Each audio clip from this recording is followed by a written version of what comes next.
Welcome back to the Two Pointers Podcast. I'm Trevor Everett. Before we get into today's interview with Queens men's basketball coach Grant Leonard, first let me talk to you about SeatGeek, the presenting sponsor of the Two Pointers Podcast.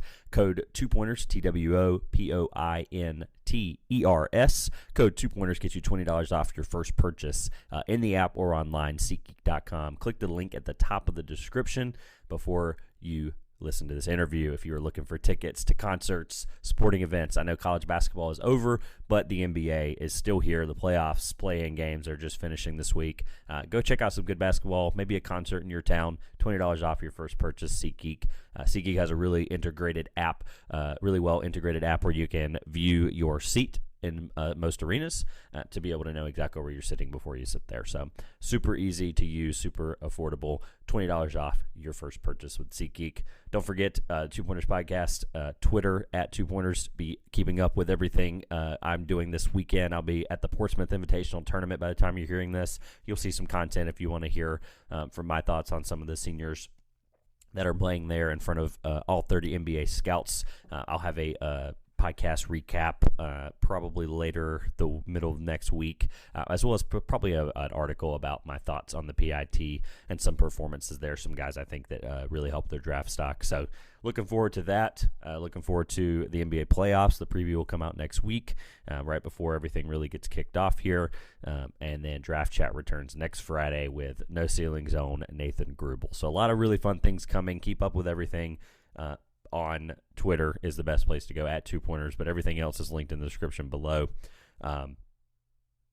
First of all, thank you to Coach Leonard for giving me some time. I know I mentioned at the end driving through Charlotte's nerve-wracking enough, but on the way to different things, recruiting visits, I'm sure things like that. We're in the heat of it in April here, so I appreciate him and his time. He gave me 20 minutes.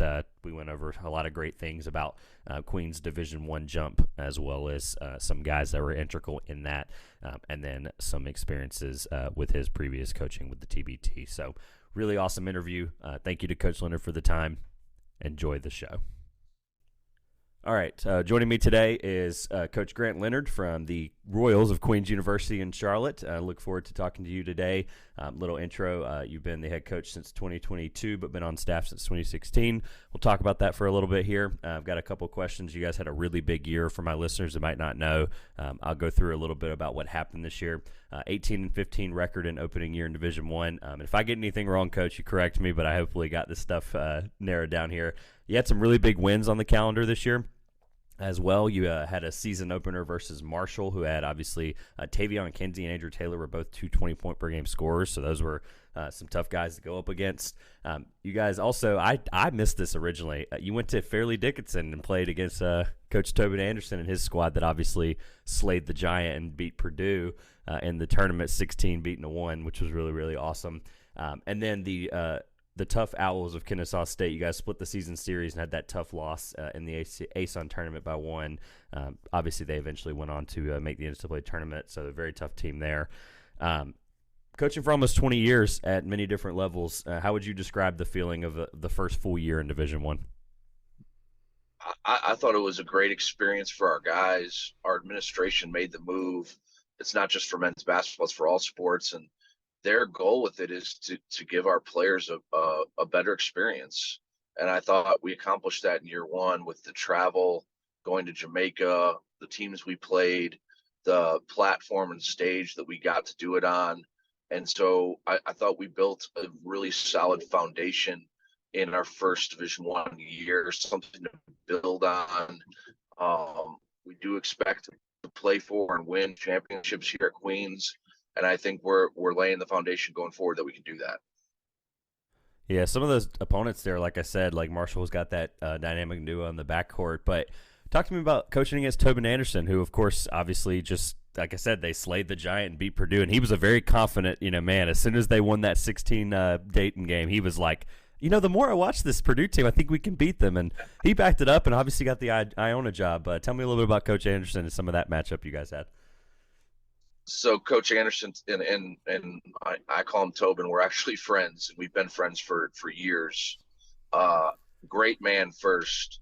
And I think the biggest thing he does is build culture. And what his teams at St. Thomas Aquinas before he went to Fairleigh Dickinson were hugely successful in Division II. And moving forward, I knew he was going to have success at Fairleigh Dickinson. I didn't know it happened that fast, and I applaud them.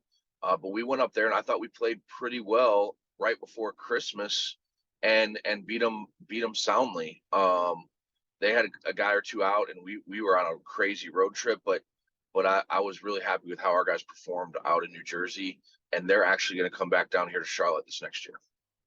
Awesome. Yeah, I love the Flyers giving it to him because he obviously, you mentioned the culture. He was one of the first guys this year to really announce his full staff, which is like shows me we're ready, we're dug in. So I'm really glad giving his flowers there.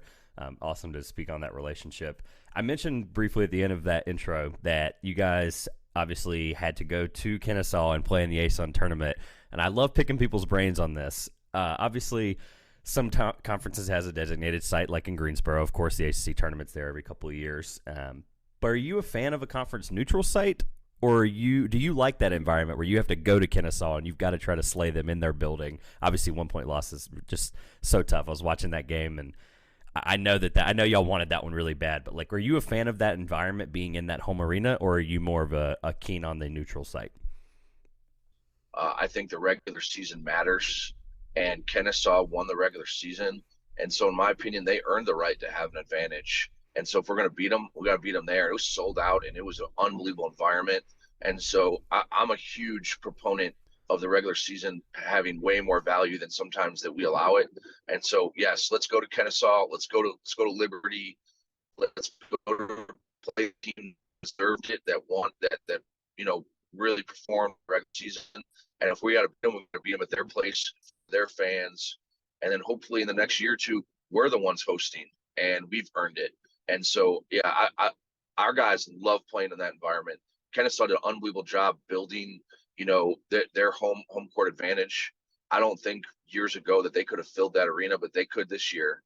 And our guys loved every second of it. I know we came up a little bit short at the end, but I thought we battled, and we didn't lose that game because we were playing at Kennesaw. I don't think we lost that game because they were able to make one or two more shots than us. Yeah, it was definitely an awesome fought game. You mentioned the environment. Obviously, the game before, the crowd was completely different, and then their fans really did show out, like you said. So that's the reason I asked that, because it just seems like that environment flips whenever the home team's there. So I did a breakout player prediction article I'm starting to do every year now, where once we get the roster set in September-ish, I'll do like this is what I've seen from now. The transfer portal is going to make this very tough, but hey, this is a guy I think can impact each team in Division I in North Carolina. Obviously, you guys 30-4 last year, if I got that correct. Jumping up and having a great year. I chose the UNC Asheville transfer, Mr. B.J. McLaren. So talk to me a little bit about his impact this year. He's your third leading scorer, and how he helped you guys be successful. The first thing I can say is what our culture environment about is being an everyday guy and getting 1% better daily. And BJ lives that, to a T. He got here and he wasn't really a prolific shooter. And for a good portion of this year, he was leading the league in 3-point field goal percentage. And he wore down a little bit at the end of the year because he was playing. Our starting center, Gavin Raines, got hurt, and he was probably playing a little too many minutes at the 5. But BJ did an unbelievable job filling in those shoes. I thought he got exceptionally better defensively. He really developed as a prolific shooter. Can also score on the block and around the rim. And so his ability to score on multiple levels was really important to us. And his ability to draw other teams, pivot men out of the paint because they had to honor his 3-point shot, really opened up the paint for our guards. And so just his presence on the floor at times was worth more than just what he actually produced. And so I think he's going to have a huge senior year for us. And he's really like right now, he sees the fruits of his labors and is really putting his head down and working, because I think he sees a huge senior year coming for himself. That's a great segue. You talk about huge senior years, and I'm going to relay this question for those that might not know this, but I mentioned your time there, and you've had a chance to be around I'll lay out his resume a little bit. He's your all-time leader in scoring, assists, games played, games started, and minutes played in the career. You know exactly who I'm talking about. The listeners might not. This guy spent his 4 full years, had a great time with you guys. Tell me about your relationship with Kenny Dye. Man, it goes back a long time because he played 5 years, but I also was a key part of his recruitment. Coach Lundy loved him. I liked him, not as much as Coach Lundy did. I'll give Coach Lundy credit. He saw something in Kenny that no one else did. But I called him and I reached out to him when he was in high school, summer before his senior year, and we developed a relationship. And I'll be honest, Kenny recruited us as much as we recruited him. He wanted to be at Queens. He loved the school, the environment, how our culture and team operated. He's a very focused kid, and that's why he's had so much success. To be honest, he was the highest rated recruit we had, but he worked so hard, never ever took his foot off the pedal, and got better daily. And years later, he scored more points in college than he did in high school. And I always laugh at that because his team was unbelievable in high school. His junior and senior year, they're 62-1, and he probably averaged 12 a game. And his senior year in college, he averaged just 17. And he worked on it. I think his senior year in high school, he hit 12 threes. And to give that context, I think he hit 75 or 80 this year as a senior in college. So the amount of work he put on his game was unbelievable. So I'll save the TBT stuff for the end. The great context there on Kenny. I know that people are like, oh, like that. These teams jumping up and they're being successful, and it's like I want to understand. Especially, I'm born and raised in North Carolina, so I'm always going to root for the schools here. So I'm just wanted to give people context on why you guys were successful. This coming year, you mentioned a couple of other games you've got on the calendar, but there's got to be this really big one you're probably circling. Whether it's a big one because you're a fan of it, or whether it's a big one because people care because it's Cameron Indoor, but give me really quick. Would this be your first time in Cameron Indoor? No, okay, I've been there for recruiting trips before. They host some tournaments there. It's funny. My brother and his wife both went there. My brother's got a PhD from Duke. Wow. His wife's got an undergrad from Duke, and it's funny because I actually always would needle them. I'm not a huge Duke fan, but I've always respected what they do and how they do it. Unbelievable, like the sustained success they've had. So I really respect how they operate. But it's a big game, and not to pump it up a little more. In the last 7-8 years, we have more wins in the state of North Carolina than they do. And so, it's the two winningest programs in the state going against each other. Now, obviously, we did a lot of that at the Division II level. But I'm going to pump that up, just to add some excitement to the game. But for our players, our alumni, our administration, I unless I'm wrong, they're probably going to be preseason number 1 in the country. If not, they'll be in the top 2 or 3 with what they return and what they're getting. And it's just going to be a huge game for our school. It'll be the first time ever playing on that type of stage and platform. Yeah, it's an unbelievable atmosphere. I got a chance to go in February for the first time. Like I said, living here and born and raised here my whole life. It's just a place that you just, unless you're just like keen on going or you want to spend a bunch of money, it's a great place. And it's just like people call it college basketball royalty. So it's really, really great cathedral environment. And I love everything about Cameron Indoor. The reason I asked that question was not to be like, well, hey, you're coaching against Coach Shire and all that stuff. He's got a great, first year, and he's obviously going to, like you said, bring in a lot, and they've got a lot of guys returning. What's an underrated atmosphere or environment or school that you've coached at that people might not be like, yeah, that one actually? We're going to go Division II route. Ooh, and I'm going to tell you, it doesn't rival Duke. It might be better. Their student section is unreal. They have, an unbelievable dance team, a DJ, the step show at halftime. The environment is unreal. It's nothing like I've ever experienced before. And so if you want to have some fun and you don't want to cost a couple $1,000 to go to Cameron, go to Winston-Salem State, catch a CIAA game, and you'll see great basketball, but an unbelievably fun home environment. It's amazing. I love it. Giving some respect to the home state stuff. That's really neat.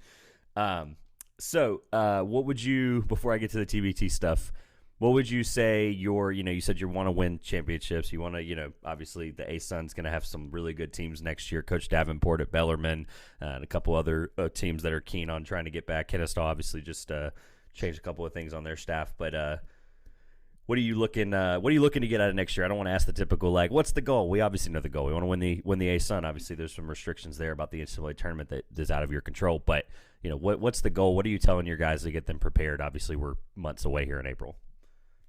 Yeah, I mean, we're a very process-driven team, so we're going to continue to have a daily goal to try and win today and get better.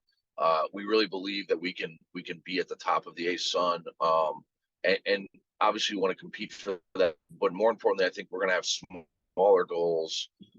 Defensively, this was probably our statistically worst year in a long time. So we have some defensive improvements to make. Offensively, we were pretty good. And so we're going to really focus down and hunker down on those smaller individual goals defensively. We need to do a better job forcing turnovers. We need to do a better job of contesting shots. And we need to do a better job a little bit on the defensive glass. As good as we were rebounding, we weren't great defensively rebounding. We were phenomenal offensive rebounding, but we got to have that translate to the other side of the ball. And we had games where we showed we were capable, like Florida Gulf Coast in the conference tournament. They didn't get an offensive rebound, but we need to be able to maintain that for an entire season. And that's really going to be our team's focus, is to improve those areas. I love it. Yeah, you guys had an unbelievable year, and I look forward to – my cousin and I are definitely going to come down and catch a game. I told you before we started she had the pleasure of playing on the women's team from 16 to 20, so I know she's excited, and I know the environment there. She's been telling me about it for years, and I haven't had a chance to come down, so I'm looking forward to it. I'll definitely get down that way and see some games this year. Only about 3 hours from me, so – Let's do the TBT before I let you go. I had the pleasure a couple months ago to talk to Dr. Nick Elam. Love everything about him, everything that he's doing for the way he's thinking about basketball and the way he's trying to change the game. Obviously, people famously know the Elam ending that's been featured in the NBA All-Star Game, and obviously it's the headline of the TBT tournament, the basketball tournament that's held every year in the summertime. I told you before we started, I'm a TBT truther through and through. I love it. I'm looking forward this year, fingers crossed, going to Louisville if I can make the drive to go see that one. It's one of the best environments there at the, I believe it's now the KFC Yum Center, I think, if that's right. But they hold it in Louisville. It's one of the best environments there for the TBT. So you obviously had the pleasure of coaching and being the general manager of the Team D2, which I think is awesomely fitting. That was, the environment that you got to continue to what's the word I'm looking for? Build up for a couple of years and help flourish. But the TBT, obviously, for those who don't know, is a single elimination 64-team tournament that has a grand prize of over $1 million now, with some extra sponsors thrown in this year. And you obviously had some pretty good success making the round of 32 or better all 3 years. So all that long-winded to be said, giving it some background, what is your elevator pitch to maybe a casual basketball fan that is like, I need to see some hoops in the summer, but I don't, know what to watch? What's the pitch on TBT? Like, give me an elevator pitch on it. Probably some of the best basketball you'll see, grown men, that are playing in a hybrid of college and pro rules, but that are professional basketball players, and it is a winner takes all single elimination. So they are playing balls to the wall every single possession.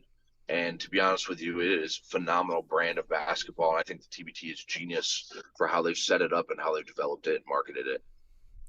You're going to have a really awesome opportunity, flipping it a little bit. You're going to have the TST, the soccer tournament. It's going to be played in Charlotte this year at Bank of America. Some very, very large names in the soccer world in Europe are going to be playing in this soccer tournament in a very similar fashion. So it's going to be really cool right in your backyard. I encourage people who are near Charlotte or at any place that they're having it to go and see that environment for the soccer part of it. But also if you're near Louisville and Wichita State, and I think Omaha is going to get another one this year with Creighton as well. One last thing on the TBT. I know that I mentioned the NBA part of it and things like that, and I was watching a broadcast. I think it was somewhere, might have been towards the end of the regular season or the beginning of the postseason for college basketball this year, and somebody was like, this is why we need the Elam ending, and it was like because guys are going back and forth. They couldn't score in overtime for like the whole overtime. So what is your stance? Do you think it has a place at high-level basketball like college basketball or the NBA, or is it something that we don't see for a while? 1,000% I do. I think the first move will be to start to implement it in overtime periods. I think people still are set on the traditional ending. I think it takes people time to wrap their mind around it, but it is a way cleaner version of basketball, in my opinion. There's no fouling, there's no clock stalling, stuff like that. It makes you finish the game more naturally. I do think the NBA will probably be the first one that goes to it. I think they'll do it, in overtime and have a set number, that you can win to. So there's no double, triples, quadruple overtimes. And we'll see from there. I just think the TBT was genius in doing it. I can tell you this, a big part of my career, I probably wouldn't be head coach at Queens if it wasn't for the TBT. It allowed me to first team I've ever coached, but as it developed, I developed it into a program, which now someone else is taking over, and I'm very proud of them to doing that, giving someone else an opportunity. And I can tell anyone this, in any career you want to be successful at, don't turn down an opportunity. And, I invested some of my own personal money to run those teams and in the TBT, and it was such a valuable learning experience for me. And so I highly recommend it. But the TBT was a phenomenal experience around, because our alumni, seeing other players that have coached against, kind of coach with some of them, it was awesome. And so I appreciate that the TBT, puts that tournament on. I appreciate Dr. Elam for creating that ending, and trying to advance basketball. Every game, every sport needs progress. And I think the Elam ending is progress for basketball. Yeah, I was on the fence for a little while, even after talking to him. I hate to say that because he was such a nice guy, but and then I've heard the stat about this year when San Diego State hit that buzzer beater in the Final Four. That was the first buzzer beater since Jalen Suggs' buzzer beater against UCLA. So that's, I know we don't want to force buzzer beaters, but the Elam ending forces us to at least have a ending that we like, right? It's like an ending that we want to see, creates that excitement. So, and he hinted to me at the end of talking to, he didn't want to reveal anything, but he's up to something again. So, obviously it's something that, he created over 10 years ago now. It's this beautiful brainchild that, like you said, progresses basketball. And I know that he has continued to be up to something. So always trying to change and adapt to see where basketball is going. That's why I appreciate him so much. So, that was all the questions I had for you. I didn't have anything off the top of my head right now, so I really appreciate the time. I know Charlotte traffic, I can't even drive with two hands in Charlotte traffic, much less try to do a conversation on a podcast. So I do appreciate your time, and thank you so much for this again. I look forward to coming down there and catching some awesome games.